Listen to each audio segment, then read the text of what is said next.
The dealer in Phelim up to some mischief there. Well, on the matter of Irish imports to the UK, I asked our Scottish editor, John Slee, how Scottish farmers felt about the subject. Yes, we've seen quite a number of farmers in the press across in the UK complaining about the amount of imported beef with the coronavirus disrupting supply chains so much.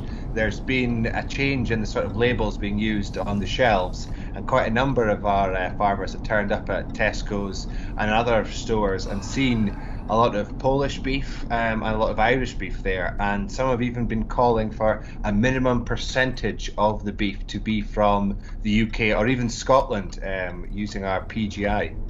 Is that fair? Is it kind of is there a backdrop to this of Brexit as well, that UK farmers should be supplying UK supermarkets? There shouldn't be any kind of imports. Well, there is a bit of a feeling that the UK farmers should be given, precedent when it comes to supplying the beef. However, we've always been importers of beef, and Ireland's been sending beef to the UK for 100, if not hundreds of years. So it's well established and well known that we've been insufficient to be able to produce enough. And on top of that, UK farmers get a premium over most of the prices in Europe. And on the top of that, Scottish farmers have some of the highest prices in the world. Despite all this, we failed to be able to produce enough for our domestic requirements, and Irish or even Polish ends up on our shelves.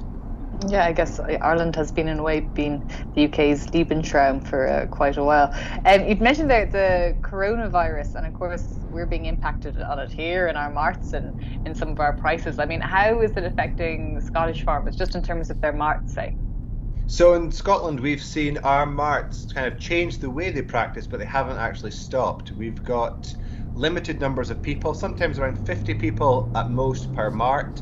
You can only go if you're going to be buying and you're a registered buyer, and if you're dropping off stock, you have to sort of drop it off. You don't get out of the cab or your lorry or whatever it is, and you just drive away straight away afterwards. And we've also seen quite a few of the marts, Aberdeen Northern marts up in Aberdeenshire, and also St Boswell's marts down in the Borders, doing online sales. So you can watch the sale online, and you can bid online and buy your cattle from the comfort of your home. And what have prices been like? Has anyone been complaining they're not getting market value price or anything? On the store side, prices have been pretty healthy. They're maybe back a little bit on the year, but by and large, they've not fallen to the same amount as the finished trade. Abattoirs are paying, what would the prices be at the moment? They would be around £3.34, which is €3.83 for an R grade continental steer, and that's about £100 or €110 back on the year. And England would be 10 pence a kilo below that. That's Scottish prices. So we've seen a big drop in beef prices this last few weeks. However, this hasn't been sort of out of the potential cycle if coronavirus wasn't going about. Nevertheless, it's still a real hit for beef farmers. Are you having any issues with your beef factories with workers having COVID-19 or anything like that? Because there's been some reports of some of that here in Ireland. Beef factories seem to have managed to cope reasonably well with the virus. Obviously, working inside processors, it's going to be difficult to keep the 2 meters apart. However, the throughput hasn't fallen too much, so it's gone back a bit, but it hasn't plummeted, or no plants have stopped killing. We have seen some plants separate their sheep and their cattle lines, and if they have 2 factories, one would do entirely sheep, another factory would do entirely cattle. But by and large, they continue to be able to kill, and farmers are able to get cattle off their farms as much as they can. But the important thing to stress here is about 15% of the markets disappeared insofar as catering and restaurants and offices have all closed across the country. So the supply of beef has to reduce accordingly. Yeah, they're saying that the demand here has gone down by about 30%. I mean, that's the beef side of things. Thinking about the dairy side of things, we've had numerous co-ops and processors cut the price of milk. How's it been over there? The milk sector has really been the one that's been hit hardest by coronavirus in the UK. We've seen prices fall across all the major milk processors. The big ones were the last to be hit, but even they've had to accept that prices are going to have to come back. We've seen some smaller processors really been in trouble because they've been supplying into places like Costa Coffee or a lot of the sort of schools where they've all overnight stopped. So they've literally found nowhere to put their milk. The spot price for milk last week was zero. This is unprecedented times. We've never seen markets that have been plummeting quite so quickly. And as a result, farmers are looking at how they can kind of manage this. There was a plea to the government from the National Farmers Union. They looked to see if the government would step in and pay farmers to reduce output or pay farmers to stop cows milking or reduce the number of cows per herd.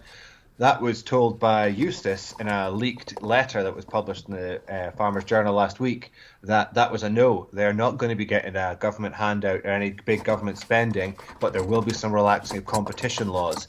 The government's really worried about seeing milk being wasted and being poured into fields at a time when there's some of the public believe there's shortages. Nevertheless, milk's going to be going to have a real tough time during their homes and are not allowed to get out and about. But come the back end, come winter time, all that milk's going to be needed again. So we can't go decimating our herd for the short term when the long run, once businesses reopen, all the milk will be required. Bit of a headache there.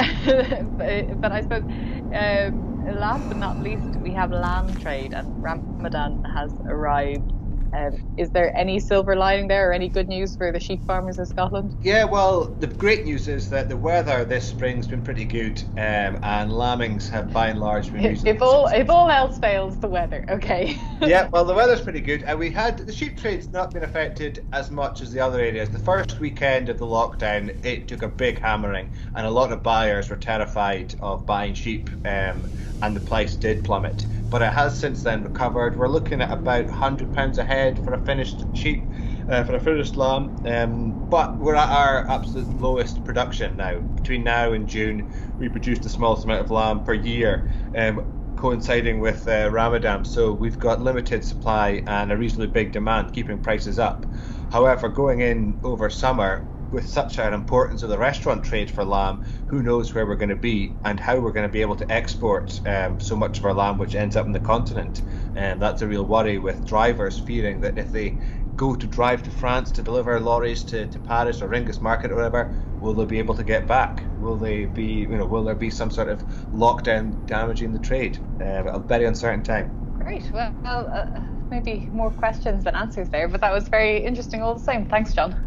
Thank you very much.